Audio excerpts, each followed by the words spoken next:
আশ্রয় করে সাধুগুরু বৈষ্ণবে চরণধূলি মাথায় লইয়ে, আমার পিতামাতা চরণধূলি মাথায় লইয়ে, সাধুগুরু বৈষ্ণবে চরণধূলি মাথায় লইয়ে আজ এই সুন্দর সময়ে আমরা আস্বাদন করতে চলেছি শ্রী শ্রী রাধা কৃষ্ণের রাসলীলা। ভগবানের লীলা রসামৃত সিন্ধু। তবে এই কীর্তন করে আমি কতটা পুণ্য অর্জন করতে পারবো জানি না মাগো। তবে আপনাদের এই গ্রামে, এই যে কানাইপুর গ্রামে এই যে ভক্ত সেবাদয়ের এত আয়োজন, এই হরিনাম মহাযজ্ঞে এই যে এত আয়োজন, এত সুন্দর ভগবানের সেবা কার্যে যারা ব্রতী রয়েছেন, এই হরিনাম মহাযজ্ঞে যারা নিযুক্ত রয়েছেন, তাদের পুণ্য আমার থেকে অনেক অনেক বেশি। হরিবল হরিবল। তাদের উদ্দেশ্যে আমি বলবো, আমার নিতাই গৌর গোবিন্দের কাছে, আমার গোপালের কাছে, রাধা মাধবের কাছে প্রার্থনা করব, তাদের হৃদয়ে যেন কৃষ্ণ ভক্তি মাধুর্য দিয়ে ভগবান যেন তাদের হৃদয় পূর্ণভাবে পরিপূর্ণ করে দেয়। নিতাই গৌর প্রেমানন্দে হরি হরি বল, হরি বল হরি বল হরি বল। আজ যে এই যে হরিনাম মহাযজ্ঞ হচ্ছে, হরিনাম মহাযজ্ঞ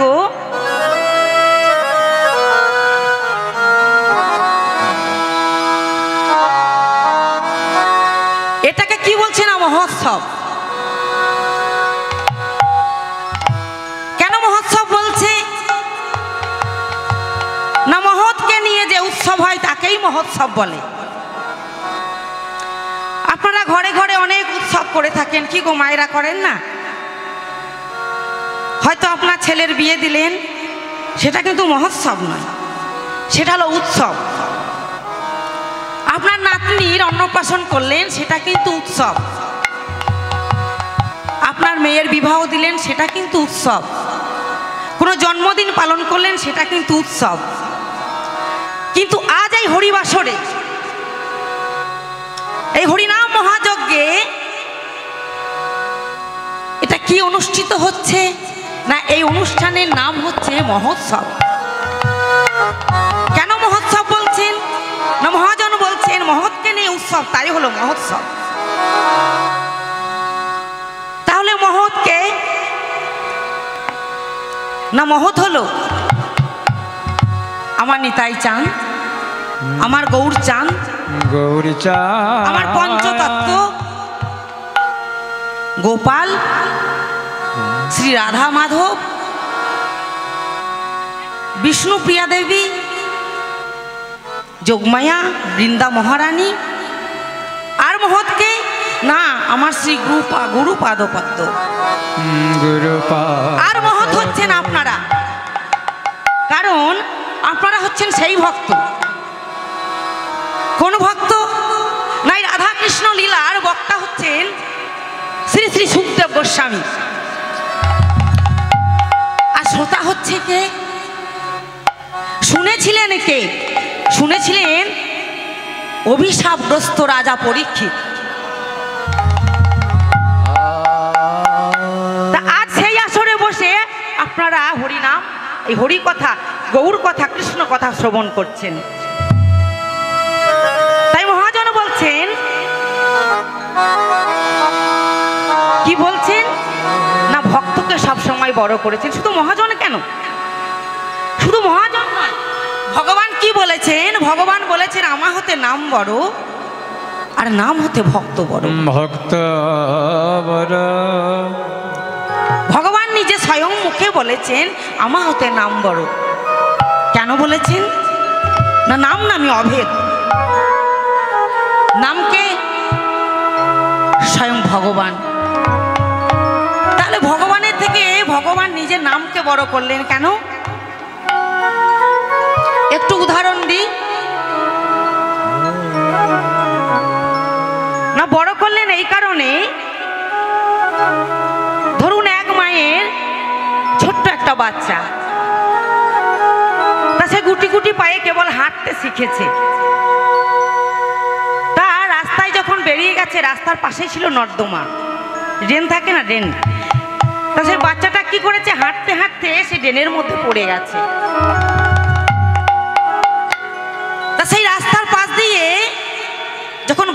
পড়ে গেছে, সেই ড্রেনের ময়লা সব কিছু গায়ে লেগেছে। যত পাবলিক যাচ্ছে মায়েরা, সবাই কিন্তু সেই গন্ধ শুকে তারা মুখ ফিরিয়ে চলে যাচ্ছে, বাচ্চাটার দিকে কেউ দেখছে না ঘুরে। অনেকক্ষণ পর সে বাচ্চাটার মার যখন খোঁজ হলো, আমার বাচ্চাটা, আমার ছেলেটা কোথায় গেল, খুঁজতে খুঁজতে রাস্তায় যখন বেরিয়ে এলো, দেখলো বাচ্চাটা সেই নর্দমার পাঁকে পড়ে আছে, কাঁদছে বাচ্চাটা। দেখুন, পাবলিক মুখ ফিরিয়ে চলে গেল, কিন্তু যেহেতু সে বাচ্চাটার মা, সে কিন্তু মুখ ফিরিয়ে নিতে পারলো না। সে কি করলো, বাচ্চাটাকে ধুয়ে তুলে কোলে নিয়ে তাকে ধুয়ে মুছে কোলে নিল, কেননা যেহেতু সে মা। তাই ভাই, হরি নাম, এই কৃষ্ণ নাম এমনই একটা বস্তু, এমনই জিনিস, মানুষ যদি কাউকে ঘৃণা করে, কোনো পতিতাকে, কিন্তু নাম বাবা ঘৃণা করবে না। নাম কি করে? নাম পতিতাকে উদ্ধার করে। উদ্ধার করে কি করে? বক্ষ মাঝে আলিঙ্গন করে, কোলে তুলে নেয়। হরি বল, হরি বল। তাই ভগবান নিজের থেকে নিজের নামকে বড় করলেন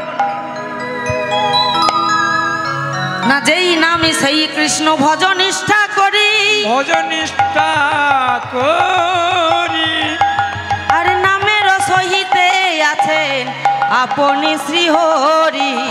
আপন শ্রী হরি। চৈতন্য চরিতামৃতে কবিরাজ গোস্বামী কলম দিয়েছেন, তিনি এই শ্লোকটি লিখেছেন। তাহলে ভগবান, আপনারা বলবেন ভগবান নিজের থেকে নিজের নামকে বড় করলো, তাহলে ভক্ত কি করে বড় হলো? আবার ভগবান বলেছেন, ভক্ত অঙ্গে আঘাত করলে আমি নিজে ব্যথা পাই। ব্যথা পাই। দেখুন, এখানে আজ নামযজ্ঞের অনুষ্ঠান হচ্ছে। আজ বিভিন্ন গ্রাম থেকে ভক্ত শ্রোতা তারা ছুটে এসেছেন, কিসের আকর্ষণে? অন্যদিন তো আসে না, আজ কেন এসেছে? না, আকর্ষণ একটাই, এখানে ভগবানের নাম, লীলা, গুণ, রূপ, মাধুর্য উচ্চ স্বরে উচ্চারণ হচ্ছে। হরি বল, হরি বল। তাই সে নামের আকর্ষণে ভক্তরা ছুটে এসেছে। তবে ভক্ত যদি না থাকতো, এই নামের কদর কেউ করতো? ভগবান নিজে বলছেন, যদি আমার ভক্ত না থাকতো তাহলে নামের কদর কেউ করতো? ভক্ত যদি না থাকতো, ভগবানকে কেউ চিনতো? ভক্ত আছে, ভক্ত ভালোবাসে, ভগবানকে গ্রহণ করেছে, তাই তো ভগবান নিজের থেকে নিজের ভক্তকে বড় করেছে। বড় করেছে। তাহলে ভক্তরঙ্গ, ভগবান বলছেন ভক্তরঙ্গ আর আমার অঙ্গ এক অঙ্গ হয়। ভক্ত অঙ্গে করলে আঘাত আমি ব্যথা পাই। কি গো, এটা কি সত্যি কথা বলছেন ভগবান? শাস্ত্রে বলছেন, আমি বলছি না। না, আমাদের হচ্ছে মায়া, আমরা হচ্ছে মায়াবদ্ধ জীব, আমাদের জড় বিকার আছে, আমাদের চাওয়া পাওয়া আছে। তাহলে ভক্ত অঙ্গ আর ভগবানের অঙ্গ এক হয় কি করে? না, আমাদের অঙ্গ কি দিয়ে তৈরি? আমাদের দেহটা কি দিয়ে তৈরি? শাস্ত্রে বলছে পঞ্চভূতের দেহ, ক্ষিতি, অপ, তেজ, মরুদ, বোম দিয়ে তৈরি। আর সেই মরুদ বোম কে সৃষ্টি করেছে? ভগবান নিজে। সেই পঞ্চভূত ভগবান নিজে সৃষ্টি করেছেন।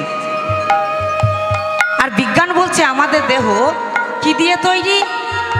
না, কয়েক লিটার রক্ত, হাড় আর মাংস দিয়ে তৈরি। হরি বল, হরি বল। কিন্তু ভগবানের দেহ তাহলে কি দিয়ে তৈরি? না, শাস্ত্রে বলছেন ভগবানের দেহ তৈরি তিনটি সত্তা দিয়ে।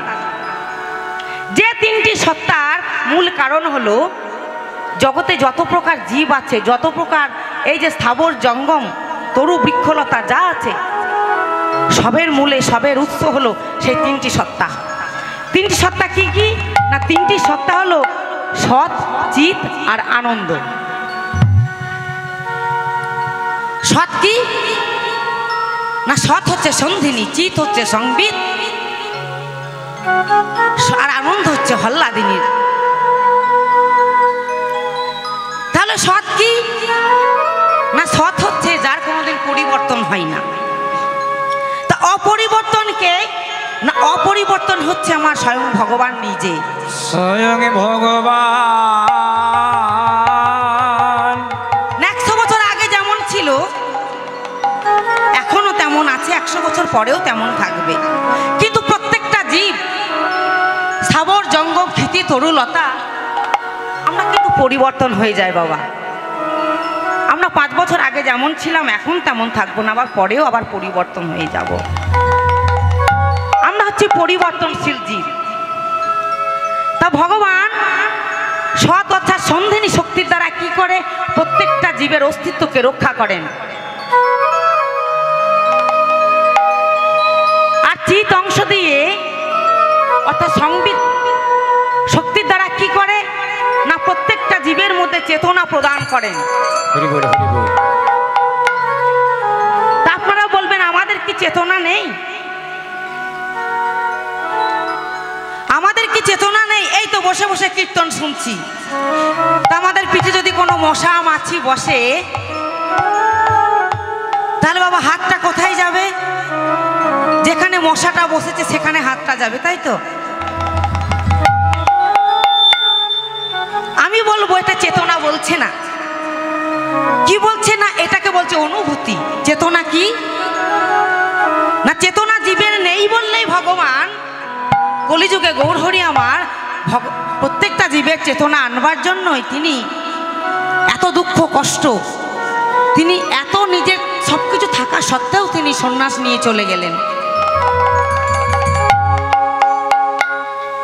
আর আনন্দ, আনন্দ হচ্ছে হল্লাদিনী শক্তি। ভগবান কি করে? না প্রত্যেকটা জীবের মধ্যে আনন্দ দান করেন এবং নিজে আনন্দ পান। নিজে আনন্দ পান। তাহলে এই পৃথিবীতে যত প্রকার শক্তি আছে সব শক্তির উৎস হলো কে? না 3টি শক্তি। তা 3টি শক্তির উৎস আমরা কোথায় গেলে পাবো? না 3টি শক্তির উৎস হচ্ছে কি? না প্রেম। তা সে প্রেম কোথায় গেলে পাবো? না প্রেমটা পাবো শ্রীমতী রাধারানীর চরণতলে। প্রেম না হলে বাবা, গোবিন্দ হচ্ছে প্রেম ভোকা, তা প্রেম না হলে তার চরণতলে যাওয়া যায় না। তাহলে আমরা সেটা গিয়ে পাবো কোথায়? না শ্রীমতী রাধারানীর চরণতলে। রাধারানী চরণতলে। তাহলে সেই ভক্তি প্রেমকে আশ্রয় করে আমরা এখন আস্বাদন করছি কি? না এখন আমরা আস্বাদন করছি গৌরচন্দ্রিকা। আজ ভগবান গৌরহরি আমার কি করেছেন? না সেই পূরব লীলার ভাবে ভাবিত হয়ে, কোন লীলার ভাবে ভাবিত হয়েছে? না সেই দাপর যুগে সেই রাসলীলার ভাবে ভাবিত হয়ে আজ সুরধনির তীরে কি দেখছেন? সুরধনির তীরে আজ লীলা করছেন, আজ ভক্তগণ পারিষদগণ সঙ্গে নিয়ে। যমুনাকে কি ভাবছে? আহা সুরধনীকে কি ভাবছে? না সেই দাপরেই যমুনা ভাবছে। কেন ভাবছে? না যে আকাশে চাঁদ উঠেছে, সেই চাঁদের আলো সুরধনীর জল আর যমুনার জল তো এক নয়। যেই না সুরধনী পড়েছে চাঁদের ছটাই মনে হচ্ছে সুরধনীর জল কালো লাগছে যমুনার মতো। তাই যমুনা এই কি তুমি সেই যমুনা প্রবাহিনী যমুনা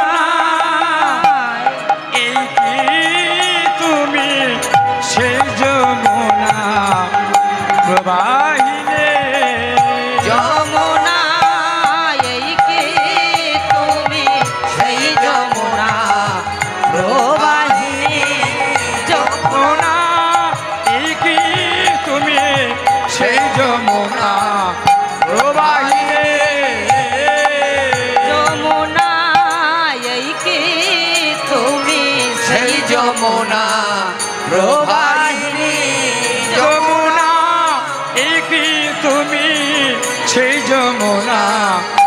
প্রবাহিনী যমুনা কি তুমি সেই যমুনা প্রবাহিনী যমুনা এই কি তুমি সেই যমুনা প্রবাহিনী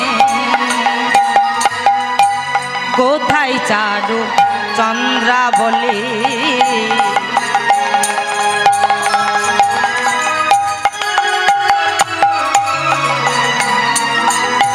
কোথায় চারু চন্দ্রাবলী কোথায় তোমার জল কেলি কোথায় চারু চন্দ্রাবলী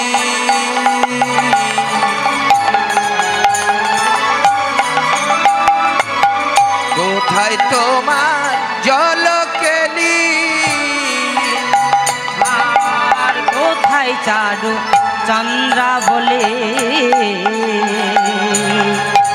কোথায় বা সেই জল কেলি আর কোথায় চারু চন্দ্রাবলী কোথায় তোমার জল কেলি উত্তর বিশাল তটে রূপের হাটে বিকাই তরিল কান্ত মনে বিশাল তটে রূপের হাটে বিকাই ছিল কান্ত মনি যমুনা এই কি তুমি সেই যমুনা প্রবাহিনী যমুনা এই কি তুমি সেই যমুনা প্রবাহিনী যমুনা এই কি তুমি সেই যমুনা প্রবাহিনী আজ গৌরহরি সুরধনীকে যমুনা ভাবছে আর কি ভাবছে না সেই বৃন্দাবনে আহা সেই সুরধনীর তীরে ফুলবন দেখে কি ভাবছে না সেই ব্রজের বৃন্দাবন ভাবছে আরে ফুলবন দেখি বৃন্দা আর ফুলবন দেখে বৃন্দা আর ফুলবন দেখে বৃন্দা আর ফুলবন দেখে বৃন্দা আর ফুলবন দেখে বৃন্দা আমার গোরা আমার গোরা আমার গোরা আমার গোরা গোরাই আমার আমার গোরা আমার গোরা আমার আমার আমার আর ফুল বন দেখি বৃন্দা আর ফুলবন দেখি বৃন্দা আর বনের সমান আর ফুলবন দেখে বৃন্দা বনের সমান সমান ফুলবন দেখে বৃন্দা বনের সমান আর সহচর বন গোপী করে আর সহচর গণ গোপী করে অনুমান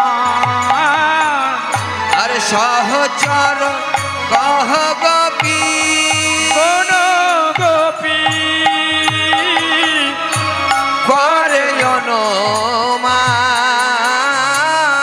বলে এরাই তো গোপী রে এরাই তো গোপী রে আর এরাই তো গোপী রে এরাই তো গোপী রে এরাই তো গোপী রে বলে এরাই তো গোপী রে এরাই তো গোপী রে এরাই তো গোপী রে সহচর নয় এরাই তো গোপী রে সহচরের সহচর নয় এরাই তো গোপী রে আরে সহচর নয় সহচর নয় এরাই তো গোপী রে ওই সহচর সহচর নয় এরাই তো গোপী রে ওই সহচর নয় সহচর নয় এরাই তো গোপী রে ওই সহচরী নয় এরাই তো গোপী রে বলি এরাই সাধন করেছিল এরাই সাধন করেছিল আরে এরাই সাধন করেছিল এরাই সাধন করেছিল এরাই ভজন করেছিল এরাই ভজন করেছিল ও বৃন্দাবনের গোপী গোপী এরাই ভজন সাধন করেছিল ও বৃন্দাবনের গোপ গোপী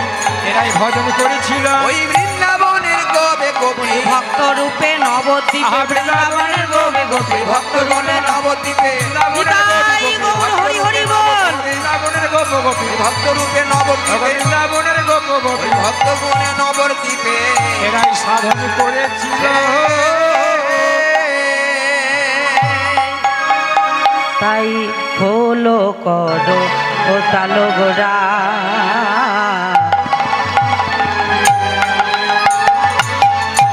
আর সুমেলি করিয়া খোলো খোলো করো কাল গোড়া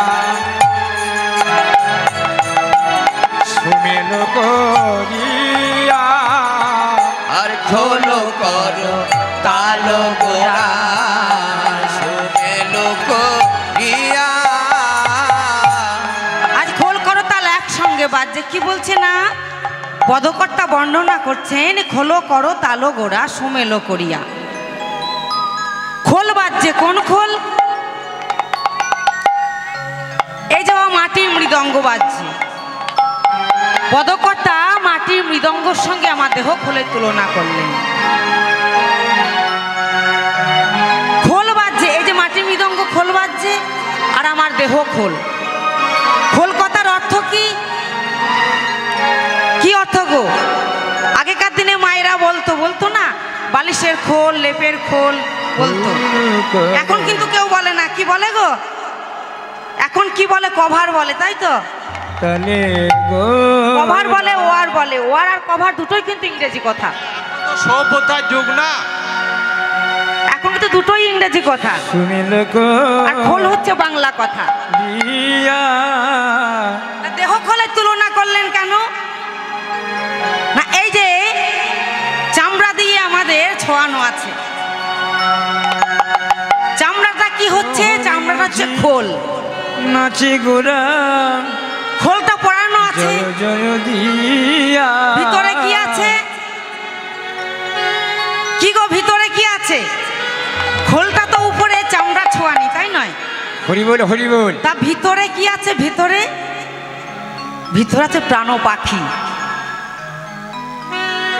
ভিতরে আছে প্রাণ পাখি এই আছে এই নেই তাই নয় হরে কৃষ্ণ নিঃশ্বাস ফেলতে দে তাই পদকর্তা এই মাটির খোলটা যেমন দাদা বাজাতে পারে বাজাচ্ছে তাই তো ভালো জানে তাই বাজাচ্ছে যদি আমাকে দেওয়া হয় আমি কি করব এমন জোরে দেব হয়তো ফেসে যাবে হরিবল হরিবল তাই বাবা পদকর্তা বলছেন এই যে মাটির মৃদঙ্গ যেমন যে বাজাতে পারে ব্যবহার করতে পারে তার পক্ষে ঠিক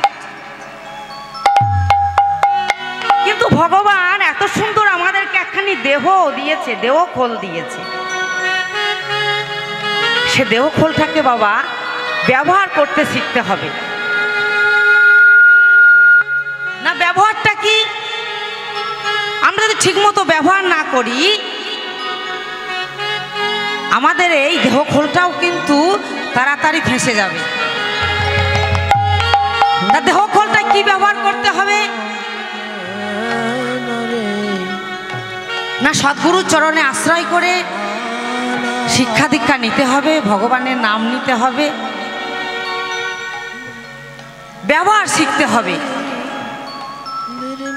তাই এই খোল করতাল একসঙ্গে বাজছে আর তাহার মাঝে গৌর সুন্দর আমার নৃত্য করছে পদকর্তা কি বলছে না বাজে খোলে বাজে খোলে বাজে খোলি বাজে খোল বাজে খোলে বাজে খোল বাজে খোলে বাজে খোল বাজে খোলে বাজে খোল কি এবার বাজে খোল বলছে কেন আমি কি বললাম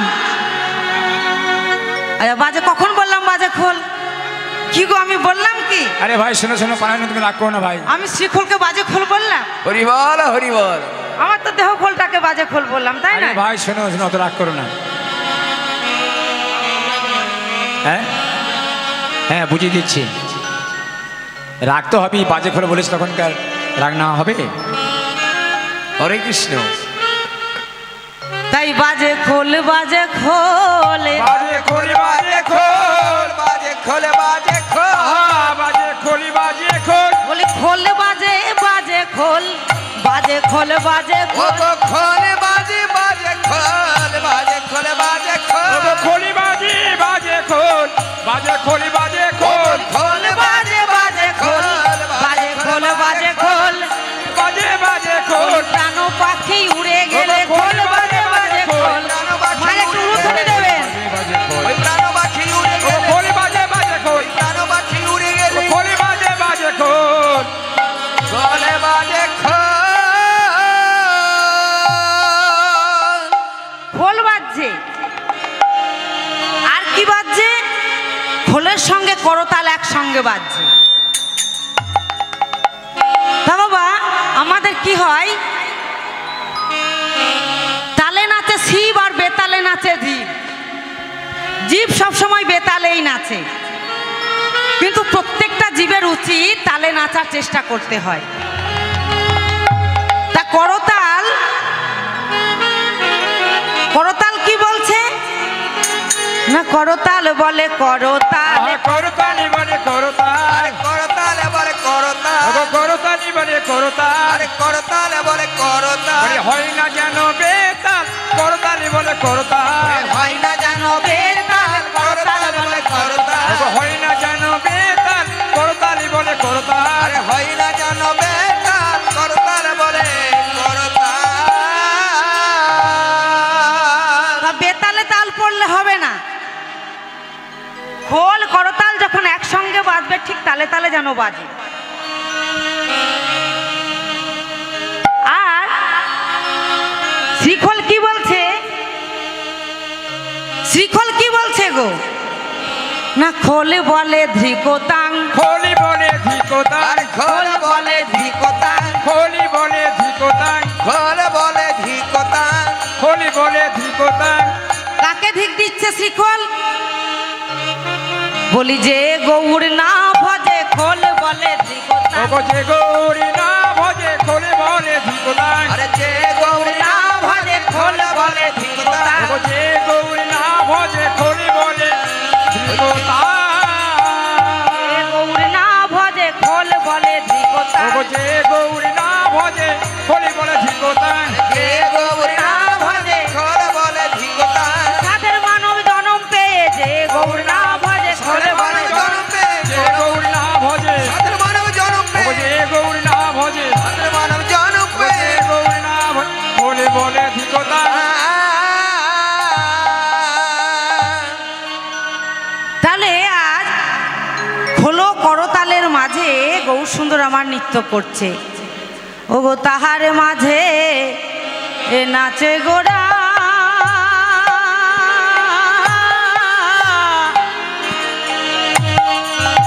জয় জয় দিয়া,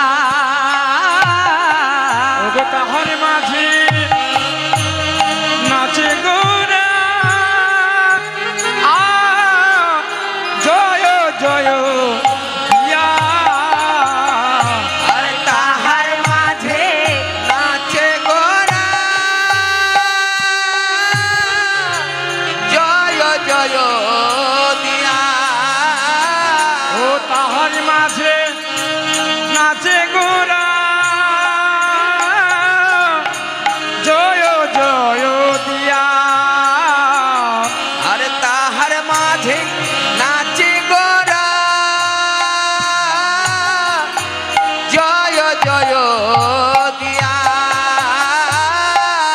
আমার গৌরাঙ্গ নাচেছে, গৌরাঙ্গ নাচিছে, আমার গৌরাঙ্গ নাচিছে, গৌরাঙ্গ নাচিছে, গৌরাঙ্গ নাচিছে, গৌরাঙ্গ নাচিছে, আমার গৌরাঙ্গ নাচিছে, হেমদণ্ড বাহু তুলে গৌরাঙ্গ নাচিছে, ও হেমদণ্ড বাহু তুলে গৌরাঙ্গ নাচিছে, হেমদণ্ড গৌরাঙ্গ নাচিছে হেমে দণ্ড বাহু তুলে গৌরাঙ্গ নাচিছে হেমদণ্ড বাহু তুলে গৌরাঙ্গ নাচিছে হেমদণ্ড বাহু তুলে গৌরাঙ্গ নাচিছে চরণে নুপুর পরে গৌরাঙ্গ নাচিছে চরণে নুপুর পরে গৌরাঙ্গ নাচিছে চরণে পুরো দিয়ে গৌরাঙ্গ নাচিছে চরণে নুপুর পরে মুখে হরি হরি বলে চরণে নুপুর মুখে হরি হরি বলে চরণে নুপুর মুখে হরি হরি বলে চরণে পুরো মুখে হরি হরি ওই চরণে নুপুর দিয়ে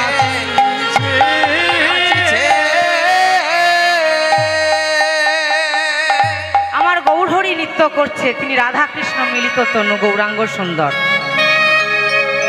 আর গৌরহরির দক্ষিণ দিকে কে নৃত্য করছে না, সেই ব্রজের বলরাম নৃত্য করছে। আজ নিত্যানন্দ নাম ধরে ভগবানের সঙ্গে লীলা করছে নদিয়া ধামে।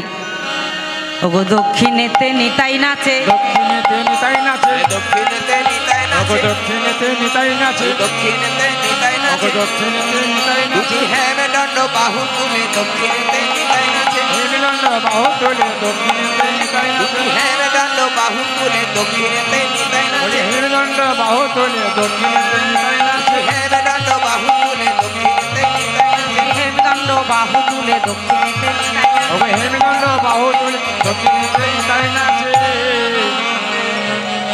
দক্ষিণ দিকে নিত্যানন্দ নাচছে মহাপ্রভুর, আর সম্মুখে কে নৃত্য করছে না, সম্মুখে অদ্বৈত নাচে। সম্মুখে অদ্বৈত নাচে সম্মুখে অদ্বৈত নাচে সম্মুখে অদ্বৈত নাচে সম্মুখে অদ্বৈত নাচে পক্ষে করো তালি দিয়ে সম্মুখে অদ্বৈত নাচে। পক্ষে করো তালি দিয়ে সম্মুখে অদ্বৈত আরে কক্ষে করো তালি দিয়ে সম্মুখে অদ্বৈত নাচে পক্ষ করো তালি দিয়ে সম্মুখে অদ্বৈত আরে কক্ষে করো তালি দিয়ে পক্ষে করো তালি দিয়ে সম্মুখে অদ্বৈত নাচে কক্ষে করো তালি দিয়ে সম্মুখে অদ্বৈত নাচে পক্ষে করো তালি দিয়ে সম্মুখে অদ্বৈত নাচে পক্ষে করো তালি দিয়ে সম্মুখে অদ্বৈত নাচছে। বাবা সকলেই তো পারিষদগণ নৃত্য করছে, কিন্তু সব থেকে আনন্দ বেশি কার জানেন? এই অদ্বৈত গোসাইয়ের সব থেকে আনন্দ বেশি, কারণ তিনি দাপরের রাসে তিনি অংশগ্রহণ করতে পারেননি, দাপর যুগে তিনি রাসলীলা দর্শন করতে পারেননি। তাই তার মনে বড় আশা ছিল, তিনি কথা দিয়েছিলেন কবে, সেই দাপর যুগে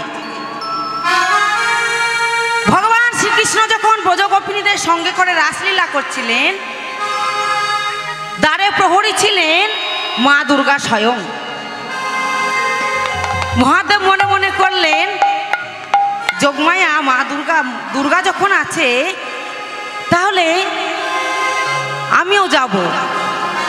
রাসলীলা করার দেখার বড় আশা তার। তিনি কি করলেন,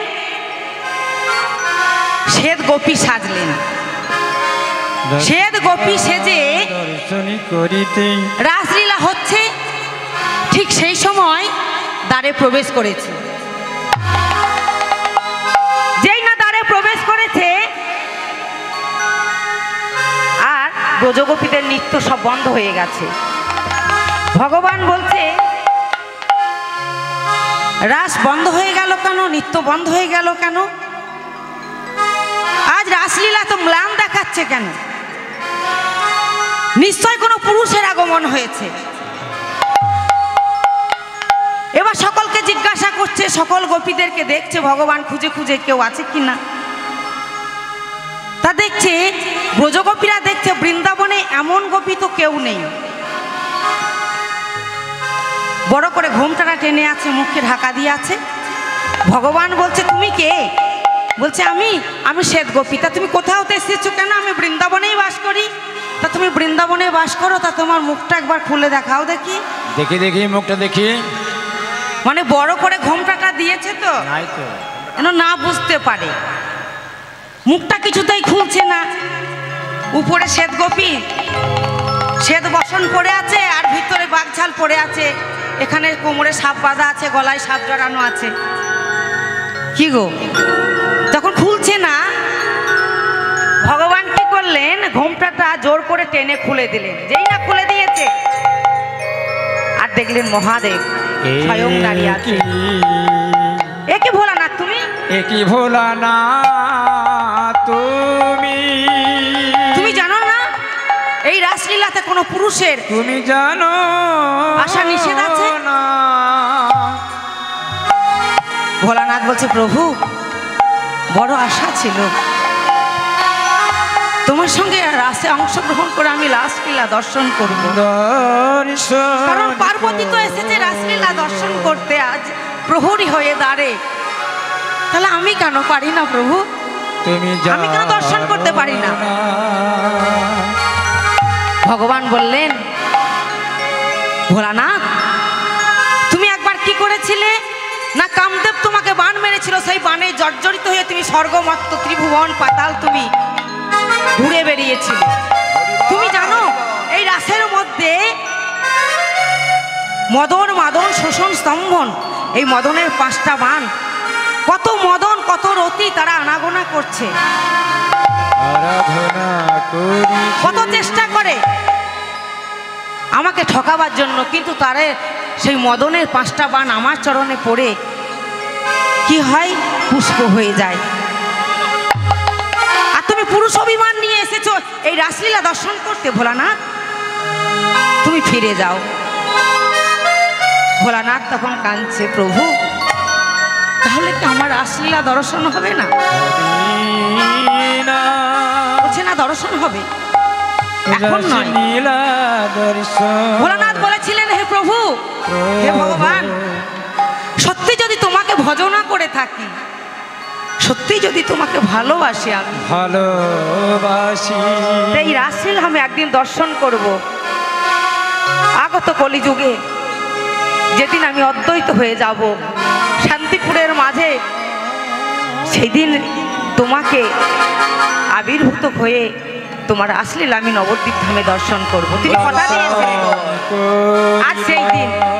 তাই যত পরিষদগণ আছে তার থেকে সব থেকে আনন্দ হচ্ছে কার না, মহাদেবের। মহাদেব হচ্ছে অদ্বৈত গোসাই, তার তিনি প্রমাণ দিয়েছিলেন, ছোট্টবেলায় তিনি প্রমাণ দিয়েছিলেন যে আমি অদ্বৈত গোসাই, আমি সাধারণ বালক নয়। তার জন্ম হয়েছিল বাংলাদেশের শ্রীহট্ট গ্রামে। তখন বাবা বাংলাদেশ ভারত পাকিস্তান সব এক ছিল, ভাগ ছিল না। যখন জন্ম হয়েছিল তখনকার কথা বলছি। মহাপ্রভুর থেকে 52 বছরের বড় ছিলেন এই অদ্বৈত গোসাই। তা তিনি যখন জন্ম নিয়েছিলেন, তার মায়ের নাম নাভা দেবী, ছোট্টবেলায় নাম ছিল কুবের, তারপর হবে কমলাক্ষ। বাবা ছিলেন পুরোহিত, ছিলেন কোথায় না, সেখানে একটা জমিদার ছিল, সেই জমিদারের বাড়িতে প্রত্যেক দিন পৌরোহিত্য করতো, মানে নিত্য সেবা করত। আশ্বিন মাসে দুর্গাপূজায় অষ্টমী তিথির দিন, অষ্টমী পুজোর দিন, নাভা দেবী কমলাক্ষর মা অর্থাৎ অদ্বৈত গোসাইয়ের মা, তিনি মনে মনে করছেন, তিনি দেখতে খুব ভালো ছিলেন। সকাল থেকে মনে মনে করছেন যে শীঘ্র ঘরের কাজকর্ম সেরে নিয়ে ছেলেটাকে স্নান করে দিয়ে নতুন বস্ত্র পরিয়ে দিয়ে আমি পুষ্পাঞ্জলি দিতে যাব মা দুর্গার অষ্টমী পুজো। কিন্তু ছেলেটা এত দুরন্তপনা করছে, দুষ্টুমি করছে, তিনি মনে মনে করলেন তাহলে আমি ছেলেটাকেই আগে স্নান করিয়ে আমি রাজবাড়িতে দিয়ে আসি, তারপর আমি পরে যাব। তিনি স্নান টান করিয়ে ভালো নতুন জামা কাপড় পরিয়ে কমলাক্ষকে কি করেছে, সে রাজবাড়িতে দিয়ে এসেছে। এদিকে কমলাক্ষর বাবা যিনি পৌরোহিত্য করেন, তিনি রাজবাড়ির ভিতরে তিনি পৌরোহিত্য করছেন, পুজো করছেন। দেখছেন প্রচুর লোকজন রাজবাড়ি, তো যত প্রজাগণ সেখানে ভক্তের আগমন হয়েছে, পুজো হচ্ছে। সেখানে ছিল প্যান্ডেল করা ছিল, সেই খুঁটি ধরে কমলাক্ষ ছোট্ট বাচ্চা গুটি গুটি পায়ে সেখানে খুঁটিটা ধরে দাঁড়িয়ে আছে। সবাই কিন্তু যত রাজপ্রাসাদে লোক ছিল সকলে কিন্তু পুজোর কথা ভুলে গিয়ে সে কমলাক্ষকে সবাই দেখছে এক নজরে।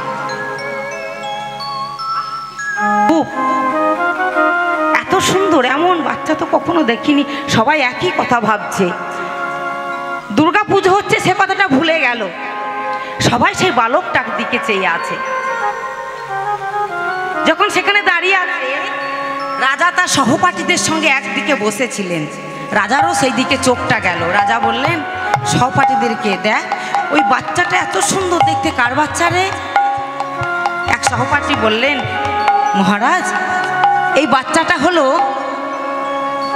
আপনারই পৌরোহিত্য করছেন ওই পুরোহিতের একমাত্র ছেলে কমলাক্ষ। তা নিয়ে আয় বাচ্চাটাকে একবার নিয়ে আয় তোমার কাছে। রাজারও ভালো লেগেছে, বাচ্চাটাকে নিয়ে এসে রাজা কোলে নিয়ে আদর করছেন। বলছে, এই বালক শোন শোন, তোতে আমাকে মা দুর্গাকে প্রণাম করি, হ্যাঁ প্রণাম করে আমরা প্রসাদ পাবো। কমলাক্ষ বলছে, ও মহারাজ তোমাদের মা আমার প্রণাম নেবে না। বলছে, কেন প্রণাম নেবে না? বলছে, আমি বলছি তো, ছোট্ট বালক, 5 বছরের বালক, সে বলছে তোমাদের মা আমার প্রণাম নেবে না। বারবার যখন একই কথা বলছে, মহারাজ তখন রেগে গেছে। ছোট্ট বালক বলছে আমি প্রণাম নেব না, প্রণাম নেবে না আমার মা। মহারাজ কি করেছে, তখন চিৎকার আরম্ভ করে দিয়েছে। ওদিকে পুরোহিত দেখছে এত চিৎকার করছে কেন মহারাজ, বাইরে এসে দেখছে মহারাজ খুব চিৎকার করছে। কি হয়েছে মহারাজ? না তুমি এমন ছেলে মানুষ করেছো, এমন ছেলে জন্ম দিয়েছো যে কিনা বলে মা দুর্গাকে প্রণাম করবে না, মা দুর্গা নাকি ওর প্রণাম নেবে না। এত বড় সাহস ওই বাচ্চাটার।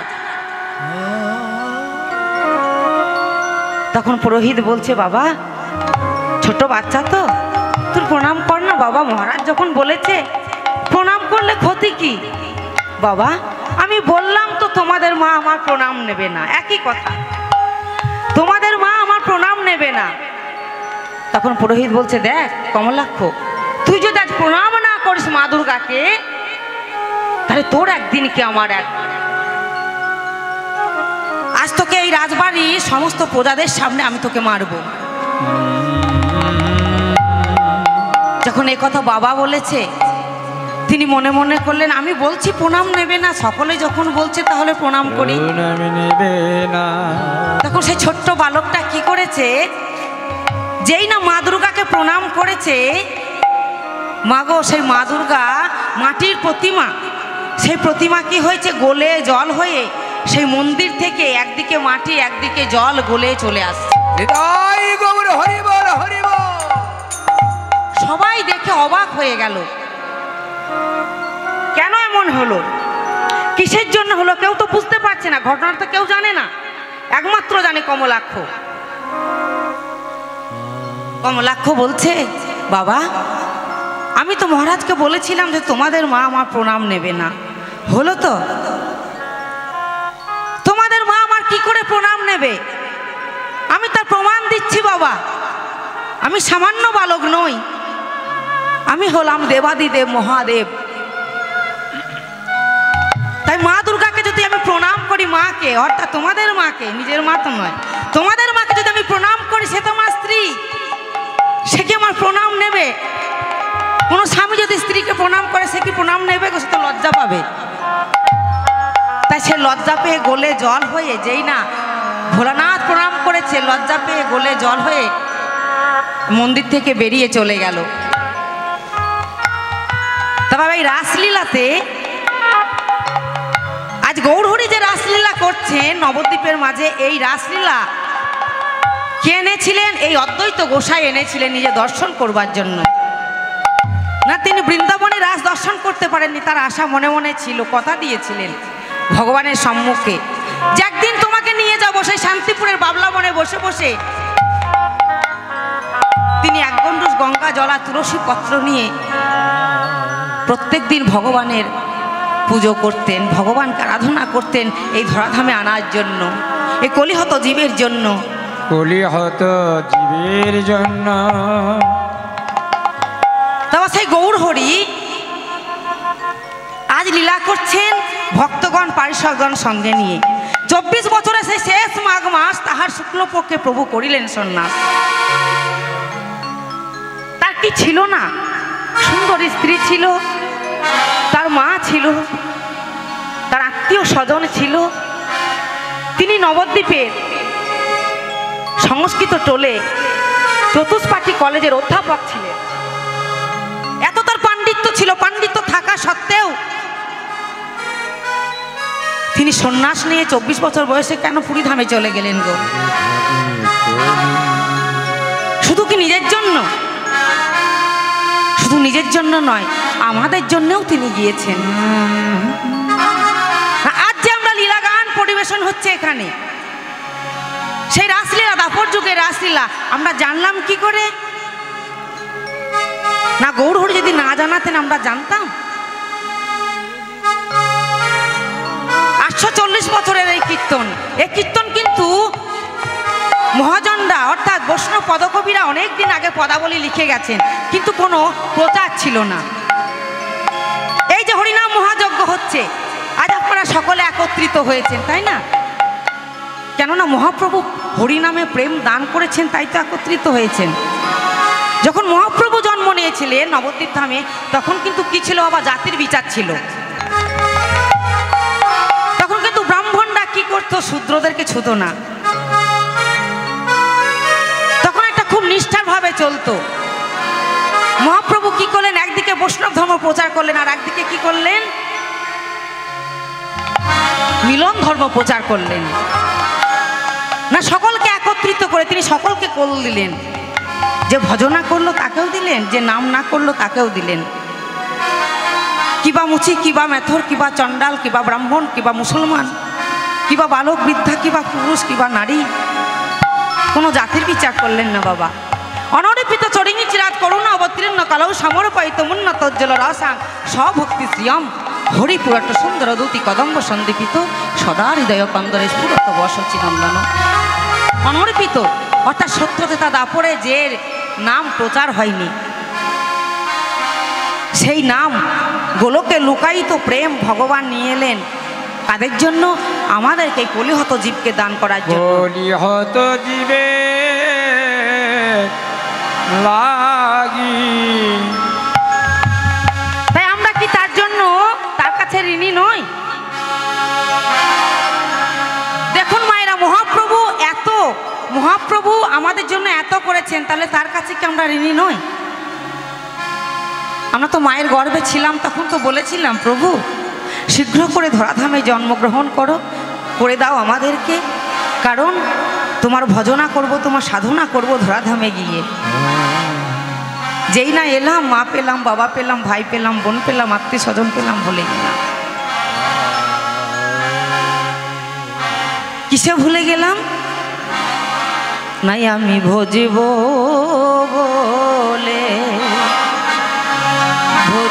বলে এসেছিলাম, আমি ভজিব বলে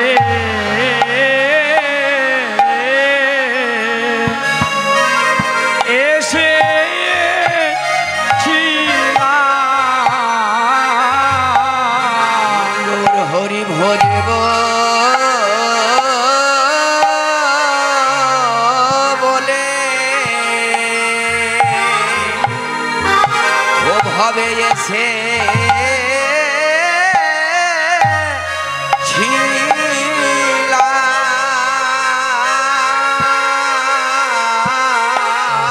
আমি বিষয়ে পেয়ে